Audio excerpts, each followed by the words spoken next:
बिस्मिल्लाहिर्रहमानिर्रहीम। अल्लाह के बाबरकत नाम के साथ वीडियो का आगाज़ करती हूँ। अस्सलामु अलैकुम वरहमतुल्लाहि वबरकातुहू। और खुशामदीद कहती हूँ आपको अपना अपना रिएक्शन चैनल पर। उम्मीद है तमाम देखने और सुनने वाले खैरियत से होंगे। अल्लाह पाक से दुआ है जहाँ रहें खुश रहें, शाद रहें, आबाद रहें, हंसते मुस्कुराते रहें। मोहतरम मुअज़्ज़िज़ नाज़रीन, हमारी आज की रिएक्शन वीडियो होने वाली है दिल का सुकून और अल्लाह की याद। यानी कि आज की इस वीडियो में हमें ये पता चलेगा कि कौन से ऐसे अमल हैं जो हम अल्लाह की याद में करते हैं तो बदले में हमें दिल का सुकून मिलता है। बहुत अच्छी तरह से बताने वाले हैं मोहम्मद इंजीनियर अली मिर्ज़ा। उम्मीद है आपको वीडियो पसंद आएगी। आपसे दरख्वास्त है बग़ैर वीडियो को स्किप किए पूरी वीडियो देखें। इंशाअल्लाह आपको बहुत अच्छी तरह से बात समझ में आ जाएगी। बग़ैर टाइम ज़ाया करते हुए चलते हैं वीडियो की जानिब। फिर जिक्र के फजाइल क्या हैं? क्रॉस रेफरेंस के तौर पे कुरान से आयात, जिक्र की इकसाम क्या है? देखिए, एक जिक्र की वो किस्म है जो अल्लाह ताला ने आपके ऊपर ऑब्लिगेटरी कर दी है, उसके बगैर चारा नहीं, वो है नमाज। व अक़ीमिस्सलात लिज़िक्री, मेरी याद के लिए नमाज को कायम रखना। इस कॉन्टेक्स्ट में बुखारी मुस्लिम में हदीस है, नबी इस्लाम एक सफर में थे, रात को मशवरा किया कि फजर नमाज पढ़ के ही सोएंगे। अब सफर में कुछ असहाब ने कहा कि नहीं यार रसूलल्लाह, थोड़ा सा आराम कर लेते हैं, एक आध बंदे की ड्यूटी लगा दें, वो हमें जगा देगा। हजरत बिलाल की ड्यूटी लगाई गई और वो अपनी सवारी पे मशरक की तरफ रुख करके बैठ गए कि जैसे ही सुबह सादिक होगी, जो पौ फूटती है फजर का वक्त दाखिल होते वक्त, जो रात के एंड होने की निशानी होती है, तो वो बाकियों को जगाएंगे। बस वो भी सो गए। हाँ, जो कवाली लिखी हुई है उसमें तो सूरज भी नहीं निकला था, लेकिन यहां सूरज निकल आया, क्योंकि ये मुस्लिम शरीफ में लिखा हुआ है, वो मौलाना शरीफ में लिखा हुआ है। बुखारी में तो थोड़ा सा हिस्सा है, मुस्लिम में पूरा ये वाक्य है। सबसे पहले नबी इस्लाम की आंख खुली और सूरज बुलंद हो चुका है। आप इस्लाम ने कहा सबसे पहले तो यहां से उठो ना, इस इलाके में शैतान का गलबा है जिसकी वजह से ये सब कुछ हुआ, आगे चल के पड़ाव करते हैं। आगे जाके पड़ाव किया। नबी इस्लाम ने अपने मौज़िन को बुला के पूछा कि भाई तेरी ड्यूटी लगाई थी। आगे देखे, उसने स्ट्रेट फॉरवर्ड जवाब दिया, कोई गुस्ताखी नहीं। उसने कहा या रसूलल्लाह, जिस तरह आपको नींद आ गई मुझे भी आ गई। ठीक है, इधर तो बड़ी गुस्ताखी ये शुमार किया जाएगा। तो नबी इस्लाम ने कोई नहीं डांटा, बिल्कुल नेचुरल चीज है। उस जमाने में अगर कोई अलार्म होता तो फिर ऐसा होता भी ना। ये तो देखें हम कितनी सहूलत में है, भले रात को 12-1 बजे भी सोए ना तो अलार्म लगाया होता है, यकीन होता है कि इस अलार्म की आवाज में उठ जाएंगे। वरना अगले जमानों में जब अलार्म नहीं थे तो लोग तो पूरी रात पता नहीं कितनी दफा करवट लेते होंगे कि कहीं फजर ही ना कज़ा हो जाए। तो हमारी जिंदगी कितनी आसान हो गई है इसकी वजह से। फिर नबी इस्लाम ने अजान दिलवाई और सूरज बुलंद है और सहाबा किराम कहते हैं फजर की नमाज आपने जमात से पढ़ाई, सूरज निकली हुई हालत में। सलाम फेरने के बाद आपने फरमाया कि अगर कोई शख्स सोया रह जाए या भूल जाए तो जैसे ही उसे याद आए, जैसे ही उसकी आंख खुले, वो वाली नमाज पढ़ ले। उसके लिए वही उस नमाज का टाइम है, उसके लिए। इसको रूटीन नहीं बनानी और तसल्ली भी ये दे दी कि टेंशन भी नहीं लेनी।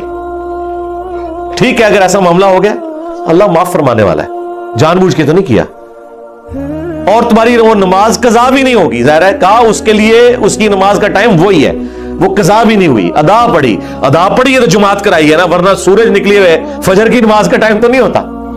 और फिर आपने एंड पे कुरान की आयत तिलावत की, सूरह ताहा की, व अक़ीमिस्सलात लिज़िक्री, मेरी याद के लिए नमाज को कायम रखना। यानी ये नमाज वो चीज है जो अल्लाह की याद को कायम रखने वाली चीज है। ये 5 टाइम अल्लाह ने इसलिए मुकर्रर किए हैं कि अगर कोई शख्स कुछ भी ना कर सके, एटलीस्ट ये 5 औकात में चारों ना चार मेरे सामने झुक जाए, उसकी हाजिरी लग जाएगी। वो यानी जिस तरह एक बंदा फौजी परेड करता है, वो चाहे बोझल दिल से भी कर रहा है, उसकी ड्यूटी शुमार हो जाएगी। ये नमाज ड्यूटी है। ये शैतानी वसवसा अपने दिमाग से निकाल दें कि अगर किसी का नमाज में दिल हाजिर नहीं है तो उसकी नमाज कबूल नहीं है। नहीं, नमाज के फराइज में आप कहीं कुरान और हदीस में नहीं दिखा सकते कि खुशू खुजू उसका हिस्सा बनाया गया हो, कि नमाज के इतने फराइज हैं उनमें से खुशू खुजू भी एक है। नहीं, खुशू खुजू कभी डिस्कस ही नहीं हुआ इस हवाले से। तरगीब के लिए जरूर हुआ कि अहले ईमान की निशानी है कि वो तवज्जो से नमाज पढ़ते हैं। ये कहीं नहीं आया कि जो तवज्जो बढ़ जाए उसकी नमाज नहीं होती, ये कभी नहीं हुआ। یہ ٹاپک ڈسکس نہیں کیا گیا اسی وجہ سے کہ اللہ کو پتا تھا کہ دماغ سوچتا ہے, خاص حد تک انسان کنٹرول کر سکتا ہے. ہاں باقی ارکان کے اوپر بات ہوئی کہ ہر رکعت میں 1 رکوع اور 2 سجدے ہیں, اگر یہ والی غلطی ہو جائے تو اینڈ پہ سجدہ صاف کر لینا ہے. لیکن کہیں پہ خشوع خضوع نہیں ڈسکس ہوا کہ اگر کسی کو خیال آیا تو وہ نماز ہی دوبارہ پڑھے یا وہ اینڈ پہ سجدہ صاف کرے, یہ بات ڈسکس نہیں کی گئی اسی وجہ سے کہ اللہ کو پتا تھا کہ یہ ایک ڈیوٹی ہے جو انسان نے پوری کرنی ہے. اور اس دھاگے کے ساتھ انسان پھر بندہ رہتا ہے جب, تو یہ 5 اوقات میں جب اللہ کے سامنے آتا ہے نا تو پھر وہ اللہ تعالیٰ سے اپنا دامن چھڑا نہیں سکتا, باقی کی زندگی بھی اس کی پازیٹیو ہو جاتی ہے. جو اللہ تعالیٰ فرمایا کہ نماز بے حیائی اور برے کاموں سے روکتی ہے, اگر کنٹینیوسلی انسان پورے پروٹوکول کے ساتھ نماز کو پڑھتا رہے. تو میری یاد کے لیے نماز کو قائم رکھنا, یہ حدیث بخاری میں بھی ہے اور مسلم کے اندر بھی. یہ کتنی ڈھارس بنانے والی چیز ہے. تو یہ وہ ذکر کی فارم ہے جو اللہ تعالیٰ نے اوبلیگیٹری رکھ لی. اسی طریقے سے اپنے مال میں زکوٰۃ دینا, یہ بھی وہ فرض ذکر ہے اللہ کا جو آپ نے کرنا ہے. اللہ کی یاد, مال خرچ کریں گے تو جس کے لیے خرچ کر رہے ہیں اس کی یاد میں کر رہے ہیں, اور یہ پتہ ہے کہ اس نے پوچھنا ہے کہ نہ اگر زکوٰۃ دی تو تمہارے ساتھ یہ کیا جائے گا. جو سورہ توبہ میں آیا کہ ان کا مال جو یہ جوڑتے ہیں کنز بنا کے اور اللہ کی راہ میں زکوٰۃ نہیں دیتے تو قیامت کے دن ان کی پیٹھوں پہ, ان کے پہلوؤں کے اوپر, ان کے ماتھوں کے اوپر یہی سونا اور چاندی گرم کر کے داغا جائے گا اور کہا جائے گا کہ یہ ہے وہ مال جو تم نے دنیا میں جوڑا تھا. اور بخاری مسلم میں تو آیا کہ سانپ کی شکل میں مسلط کر دیا جائے گا, وَلِعَوْذُ بِاللَّهِ تَعَالَى. تو یہ ایک بڑا سینسٹیو ٹاپک ہے. اسی طریقے سے حج, وہ بھی فرض ذکر ہے. رمضان کے روزے, وہ بھی فرض ذکر ہے, اللہ کی یاد دہانی. لیکن نماز ایسی چیز ہے جو روزانہ 5 وقت رکھتی ہے. یعنی کوئی کتنا بھی گیا گزرا ہے, کچھ بھی نہیں کرتا, کم از کم 5 وقت اللہ کے سامنے جھکے, چاہے وہ دل سے جھکتا ہے چاہے وہ خشوع وضو سے جھکتا ہے, اس نے اپنی ڈیوٹی پوری کرتے رہنا ہے, کرتے رہنا ہے. ایک وقت آئے گا اللہ تعالیٰ استقامت دے گا. ترجمہ یاد کریں, خشوع وضو کا اہتمام کریں, تو انشاءاللہ اللہ تعالیٰ یہ آسانیاں پیدا کر دے گا آپ کے لیے. یہ وہ ذکر ہے جو فرض ذکر ہے. دوسرا ذکر وہ ہے جو اللہ تبارک و تعالیٰ نے قرآن کے لیے یوز کیا. اِنَّا نَحْنُ نَزَّلْنَا الذِّكْرَ وَإِنَّا لَهُ لَحَافِظُونَ. بے شک اس الذکر, یاد دہانی یعنی قرآن کو ہم نے نازل کیا اور ہم ہی اس کی حفاظت کرنے والے ہیں. تو قرآن بھی اللہ کا ذکر ہے, اللہ کو یاد دلانے والی چیز ہے, یعنی جو چیز آپ کو اللہ تعالیٰ کی یاد دلا دے, اسی لیے اسے کہا گیا الذکر. اب قرآن کی اہمیت میں بولا جائے, وہ تو پچھلے دنوں جو سویڈن میں گستاخی ہوئی اس پہ میں نے تفصیل سے صرف قرآن کے اوپر ہی سارا کچھ ڈسکشن کی ہے. پھر ہماری یہ جو نئی والی قرآن کلاسز ہیں, اس کے پہلے 6 لیکچرز جو ہیں وہ قرآن سے ہی ریلیٹڈ ہے. 40 علمی پوائنٹ میں نے ڈسکس کیے تھے, جسے شوق ہے وہ دیکھ لیں. تیسرا جو ذکر ہے جی وہ ہے الذین یذکرون اللہ قیاما وقعودا وعلی جنوبہم. اہل ایمان کی نشانی ہے کہ وہ خواہ کھڑے ہوئے ہوں, خواہ بیٹھے ہوئے ہوں, خواہ وہ اپنی کروٹوں پر لیٹ رہے ہوں, ہر حال میں اللہ کو یاد رکھتے ہیں. حتیٰ کہ دیکھیں اما عائشہ سے پوچھا گیا جنابت کے کانٹیکسٹ میں, صحیح مسلم میں حدیث ہے کہ کیا اس حالت میں بھی نبی الاسلام اللہ کو یاد کرتے تھے؟ تو انہوں نے کہا کہ اللہ کے نبی ہر حال میں اللہ کو یاد کیا کرتے تھے, خواہ وہ جنبی بھی ہو. جنبی بندہ صرف قرآن کی تلاوت نہیں کر سکتا, نماز نہیں پڑھ سکتا, باقی ہر ذکر کر سکتا ہے. صبح شام کے اذکار, باقی چیزیں, اس میں تو کوئی پروٹوکول بھی نہیں ہے. یہ غسل, وضو, کپڑے پاک ہونا, جگہ پاک ہونا, یہ صرف نماز کا پروٹوکول ہے.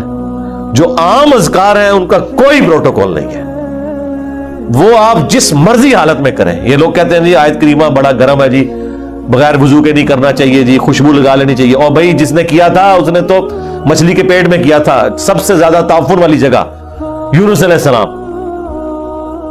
کوئی گرم ذکر نہیں ہے بھائی. وہ پھر ایسا ذکر ثابت ہوا کہ اللہ تعالیٰ نے ان کی اس غلطی کو, اجتہادی غلطی کو معاف کیا. اور سورہ صافات میں فرمایا اگر یونس یاد نہ کرتا ان الفاظ کے ساتھ تو جتنا اللہ تعالیٰ کا عطاب تھا نا, پھر یہ اسی دن مچھلی کے پیٹ سے نکالا جاتا جس دن مردے اپنی قبروں سے نکلیں گے. माशाल्लाह से बहुत ही प्यारा बयान था इंजीनियर साहब का।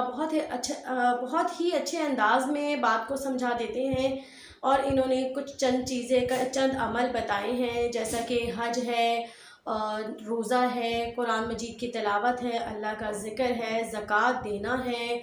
जब हम अल्लाह की याद में ये अमल करते हैं तो हमारे दिल को सुकून मिलता है। मुसलमान के दिल को तो ख़ास तौर पे सुकून मिलता है जिनके दिल में अल्लाह का खौफ, अल्लाह का डर होता है। तो हमें ये अमल करते रहना चाहिए। ख़ास तौर पे नमाज के बारे में इन्होंने बताया कि नमाज ऐसी चीज़ है जिसे हमें नहीं छोड़ना चाहिए, फ़र्ज़ अमल है। यहाँ तक कि ऐसा हुआ कि आप सल्लल्लाहु अलैहि वसल्लम ने किसी जगह पड़ाव डाला, वहाँ पर भी शैतान का गलबा मौजूद था। हज़रत बिलाल को भी जगाया गया कि आपने ख़याल रखना है कि सुबह की फ़जर की नमाज़ हमसे क़ज़ा ना हो पाए, जबकि शैतान ने उन्हें भी बहका कर नींद दिला दी, नींद का गलबा उनको भी आ गया। और फिर आप सल्लल्लाहु अलैहि वसल्लम ने हमारे लिए बहुत आसानी यहाँ पर बता दी गई है कि अगर आपकी नमाज़ क़ज़ा हो जाती है नींद की वजह से, भूल चूक की वजह से, तो आपको जिस वक्त याद आता है, जिस टाइम याद आता है या जैसे ही आपकी आँख खुलती है तो फ़ौरन अपनी नमाज़ अदा करें। हमारे दीन में बहुत सी आसानियाँ हैं, हम उसको मुश्किल ख़ुद बना लेते हैं। हमें चाहिए कि हम अल्लाह की याद में नेक से नेक अमल करने की कोशिश करें और अल्लाह पाक से हर वक्त इस्तिग़फ़ार करते रहें, क्योंकि शैतान ने अल्लाह से वादा कर रखा है कि मैंने तेरे मोहम्मद की आल में से किसी एक को भी जन्नत में ना जाने दूँ। तो अल्लाह पाक ने भी फिर शैतान को जवाब दिया कि अगर तू मेरी मोहम्मद की आल को बहकाएगा तो मैं भी फिर गफूर रहीम हूँ, मैं भी बख्शने वाला हूँ, जा तुझे भी आज़ादी देता हूँ, जितना बहकाना है बहका दे। और फिर शैतान आज तक अपना काम करता आ रहा है, बेशक गफूर रहीम है, माफ़ फरमाने वाले हैं। और इस वीडियो में हमें ये भी पता चला कि अगर जिसके पास ज़कात देने की इस्तात जो बंदा रखता है और ज़कात नहीं देता तो उसका भी अज़ाब के बारे में बताया गया है। उम्मीद है तमाम देखने और सुनने वालों को इनकी बात समझ में आई होगी। अगर आपको वीडियो पसंद आई है तो प्लीज़ वीडियो को लाइक करें, चैनल को सब्सक्राइब करें। मिलते हैं एक और अच्छी सी वीडियो के साथ, तब तक के लिए अल्लाह निगहबान।